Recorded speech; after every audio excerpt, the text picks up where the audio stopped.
Hello good morning बच्चों, मैं विशाल शर्मा आपका फिजिक्स टीचर वेलकम करता हूं अपने यूट्यूब चैनल पर। बेटा क्या पढ़ाने वाला हूं मैं आपको आज लेक्चर नंबर 4 सॉलिड्स का। ठीक है, सॉलिड्स के लेक्चर नंबर 4 में हम लोग क्या पढ़ने वाले हैं, हम लोग पढ़ेंगे स्ट्रेस स्ट्रेन कर्व। तो चलो स्टार्ट करते हैं, हेडिंग डाल लो स्ट्रेस स्ट्रेन कर्व। ठीक है, lecture number 4 of solids stress strain curve start करेंगे।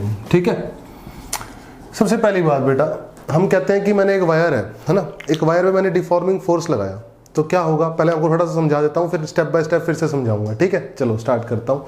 एक वायर है, मान लो यही वायर है। ठीक है, इसमें मैंने क्या करा बेटा, फोर्स लगाया, डिफॉर्मिंग फोर्स लगाया, इसको खींचा, कोई दिक्कत नहीं है। तो जब तक प्रोपोर्शनल लिमिट रहती है, क्या रहती है, जब तक प्रोपोर्शनल लिमिट रहती है तब तक तो स्ट्रेस डायरेक्टली प्रोपोर्शनल टू क्या रहता है, स्ट्रेन रहता है। बिल्कुल सही बात है। और उसके बाद अगर मैं और डिफॉर्मिंग फोर्स लगाता हूं तो क्या होगा बेटा, ये अपनी दोबारा से ओरिजिनल कॉन्फ़िगरेशन में पहुंच जाता है। ठीक है, अब मैंने उस पर्टिकुलर पॉइंट के बाद और फोर्स लगाया तो क्या होगा बेटा, डिफॉर्मिंग फोर्स लगाने के बाद जब मैं उसको हटाऊंगा तो वायर अपनी ओरिजिनल कॉन्फ़िगरेशन रीगेन नहीं कर पाएगी। ठीक है, और उसके बाद हल्का सा भी फोर्स लगाऊंगा अगर मैं डिफॉर्मिंग फोर्स, तो क्या होगा, वायर आपकी फ्लो होगी, स्ट्रेन एकदम से रैपिडली इंक्रीज करेगा। और थोड़ी देर बाद अगर मैंने हल्का सा भी और फोर्स लगा दिया तो क्या हो जाएगा, वायर में फ्रैक्चर आ जाएगा। ठीक है, तो इसी बात को हमने डिटेल में पढ़ना है स्टेप बाय स्टेप। तो चलो स्टार्ट करते हैं कि कैसे फ्रैक्चर आएगा, है ना, क्या प्रोपोर्शनल लिमिट बात कर रहे हैं सर, किस चीज़ की इलास्टिक लिमिट क्या होती है ना, और यील्ड पॉइंट क्या होता है, ठीक है, ब्रेकिंग स्ट्रेस क्या होती है, ये सब बातें हम लोग डिस्कस करते हैं। चलो सबसे पहली बात मान लेते हैं सर कि ये स्ट्रेस स्ट्रेन कर्व है। सर इधर तो है आपका स्ट्रेस, इधर मान लो आप है स्ट्रेन, और इधर क्या है बेटा आपका स्ट्रेस। ठीक है, तो stress is directly proportional to strain अगर है तो मैं बोल सकता हूं ग्राफ कैसा आएगा सर, स्ट्रेट लाइन आएगा। बिल्कुल सही बात है। और जैसे ही ये हटता है प्रोपोर्शनलिटी का साइन, वैसे ही क्या आता है, मॉडुलस ऑफ इलास्टिसिटी। बताया था कि नहीं बताया था, बिल्कुल बताया था सर। ठीक है, ई स्ट्रेस है ना, E is modulus of elasticity. ठीक है सर, चलो बहुत बढ़िया। अब आगे की कहानी क्या है, इलास्टिसिटी। ठीक है, तो सबसे पहले तो प्रोपोर्शनल लिमिट तक काम होगा। मान लो ये ओ पॉइंट है, ये पॉइंट है ए, सही है। तो ए पॉइंट आ गया आपका प्रोपोर्शनल लिमिट, इसको बोल दिया हमने प्रोपोर्शनल लिमिट, ओ से ए। उसके बाद क्या होता है बेटा, उसके बाद स्ट्रेस हमारा बढ़ाते हैं तो स्ट्रेन भी बढ़ता है। और उसके बाद अगर हल्का सा भी स्ट्रेस और बढ़ाते हैं तो क्या करता है मेरा बेटा, स्ट्रेन रैपिडली इंक्रीज करता है।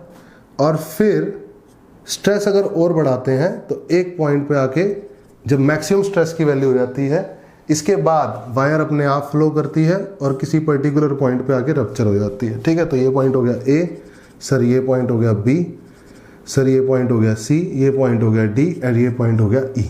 ठीक है, तो सबसे पहले ओ ए रीजन पढ़ेंगे। क्या पढ़ेंगे सर, ओ ए रीजन। तो ओ ए रीजन में क्या होगा सर, ओ ए रीजन में प्रोपोर्शनल लिमिट रहेगी, मतलब stress directly proportional to strain रहेगा। ठीक है, अगर stress directly proportional to strain रहेगा तो हम ये बोल सकते हैं कि जितना मैं डिफॉर्मिंग फोर्स लगाऊंगा, हटाने के बाद उस डिफॉर्मिंग फोर्स को आपकी वायर ओरिजिनल कॉन्फ़िगरेशन में आ जाएगी। ठीक है, बिल्कुल सही बात है। इवन ए तक भी ऐसा होगा, है ना। और ए से बी रीजन की बात करूं, ओ से ए बोलेंगे प्रोपोर्शनल लिमिट। क्या बोलेंगे सर इसको, प्रोपोर्शनल लिमिट। बिल्कुल सही बात है। बात करते हैं बी से सी, ए से बी, सॉरी ए से बी। हाँ जी, ए से बी में क्या होता है सर, ए से बी में प्रोपोर्शनलिटी तो खत्म हो जाती है। बिल्कुल सही बात है।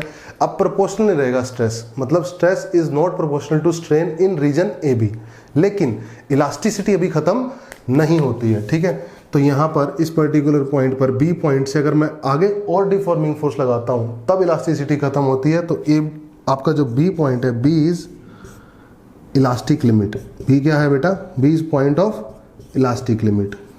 बी किसका पॉइंट है, B is point of elastic limit. सही है सर, बिल्कुल सही है।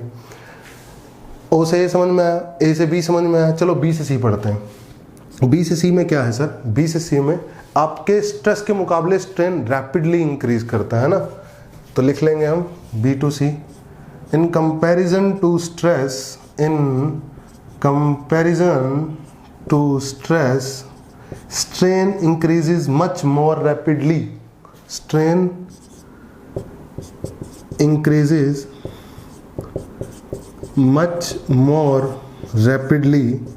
और दूसरी नंबर बात यहां पर आके अब wire when deforming force is removed, जैसे ही आप डिफॉर्मिंग फोर्स रिमूव करेंगे, अच्छा डिफॉर्मिंग फोर्स रिमूव करने को वायर अनलोडेड बोलना भी कहते हैं, ठीक है ना। Deforming force when deforming force is removed wire does not, क्या नहीं करेगी, regain it's what, original configuration. ठीक है sir, wire original configuration regain नहीं करने वाली है, बिल्कुल सही बात है। अब सी से डी अगर मैं बात करूं तो मैंने स्ट्रेस बढ़ा रहा हूं और स्ट्रेन बहुत तेजी से बढ़ रहा है ना। तो इसको बोलते हैं हम बेटा यहां पर यील्ड पॉइंट। सी क्या है, यील्ड पॉइंट, ठीक है। तो यील्ड पॉइंट के बाद अगर मैं स्ट्रेस बढ़ाता हूं तो एक ऐसा पॉइंट आएगा जो मैक्सिमम स्ट्रेस होगा। यहां पर क्या होगा, मैक्सिमम स्ट्रेस, मैक्सिमम स्ट्रेस। इसको सर अल्टीमेट स्ट्रेस भी बोलते हैं, अल्टीमेट स्ट्रेस भी बोलते हैं, और एक इसका नाम होता है ब्रेकिंग स्ट्रेस। क्या होता है सर, ब्रेकिंग स्ट्रेस। अब इसके बाद, अब ब्रेकिंग स्ट्रेस पे आप पहुंच गए, अल्टीमेट स्ट्रेस पे आप पहुंच गए। अगर इसके बाद अब क्या होता है, अब अगर आप डिफॉर्मिंग फोर्स हटा भी देते हो ना, तब भी वायर क्या करते हैं, वायर के अंदर क्या आता है, स्ट्रेन आता है, और एक पर्टिकुलर पॉइंट ई पर आकर वायर क्या हो जाती है, फ्रैक्चर हो जाती है। क्या हो जाती है सर, फ्रैक्चर। तो E is fracture point, E is what, fracture point. तो this is all on stress strain curve. तो आपको अगर स्कूल बोर्ड्स में लिखने के लिए आएगा तो आपको इस तरीके से लिखना है। कॉम्पिटिटिव पॉइंट ऑफ व्यू से कैसे क्वेश्चन बन सकते हैं वो मैं आपको नेक्स्ट वीडियो में बताऊंगा, ठीक है। तो ये आपको मैंने वीडियो कंप्लीट करी किसके ऊपर, स्ट्रेस स्ट्रेन कर्व के ऊपर। होप करता हूं आपके लिए वीडियो बेनिफिशियल रही होगी, ठीक है। Thank you.